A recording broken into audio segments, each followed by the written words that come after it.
Welcome back. We're going to be watercolor painting our neurographic paint, or drawing. I guess right now it's a drawing. We're going to be making it into a painting, but right now it's a drawing. So go ahead and get your workstation set up. You can see I've got mine here. Water right there. Watercolors are off to the side. I've got a brush. Well, I actually got a couple brushes.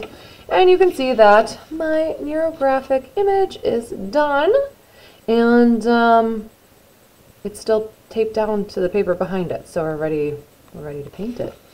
I probably won't show you my entire painting because that would take a long time, but I will show you how to get the process started and also the finishing touches as well. So here we go. We're going to use our watercolors to enhance our work, and think about color schemes before you just start like randomly putting paint here and there and there and there. Like, think about, do you want it to have a certain vibe, a certain look? Do you want it to go for like cool colors so it's kind of calming? Do you want to go for warm colors so it's energetic?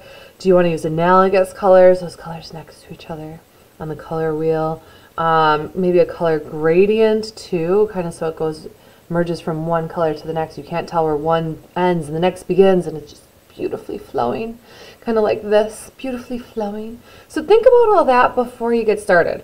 But whenever you are feeling ready, go ahead and grab a paintbrush. You choose which size. I'm going for a bit smaller one to start. I figure I can always grab a bigger one if I find that this is taking too long. But I didn't want to start with one that was too big because I was nervous I was gonna like be going out of the lines and stuff. So I'm going to start, I think I'm going to almost go with mine like in a rainbow from like red, orange, yellow, green, blue, violet. And I'm going to do a color gradient all the way across is sort of what I'm thinking here. So I've got my red in there.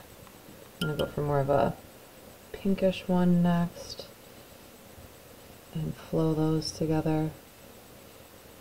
This beautiful thing about watercolor is it just like flows from one to the next, like one would think water should, right? I might go into a lighter pink here now and flow that together. Ooh, look at that gradient, yes. Okay, let's see. I'm going to do the next one. I'm still going to do reds, but I'm going to go more like a red to orange. Maybe in this guy right here. So there's a red. Might go a little bit more of a red orange in between. Flow that. Let them kind of overlap just a bit, right? So it flows from one to the next. Let's see. A little bit more of a true orange here. You can't even see the color differences on Zoom, can you? Or I guess YouTube. This isn't on Zoom at the moment. I can tell in real life, but I'm looking up at the screen. I'm like, ooh, yeah, that looks all kind of the same. Here. That one, I feel like you can tell the difference on the screen, though. My lighting's really weird right now. Okay, let's see. Maybe I start with one kind of pink here. And go to a more pastel pink. Let them flow together. And maybe that goes into a really like peachy, so it's not orange, it's more peachy, right? But kind of like how pink is just red with white added in it, peach is orange with white added in it, isn't it? So you can see I'm kind of looking at each of these separately. Like I said, I'm not going to make you watch this entire thing happen and unfold before you because it'll take some time. But go ahead and complete yours however you want yours to look. And then when you're done, it says to make sure that when you remove the tape, to carefully do it at like a 90-degree angle to help avoid the chance of ripping your paper. So I'm going to hold it kind of like this. So you see how I'm lifting up, up, up like that. And because I also deactivated my tape during the last one, it's not sticking too bad to it. So it's going to release really nicely and give me that nice white edge all the way around. As far as painting it in, you can just do the center bits or expand all the way out to the border. If you want to be able to see this really cool border, you're going to want to take it all the way around and fill all of the positive as well as all of the negative space that would be like the background as well.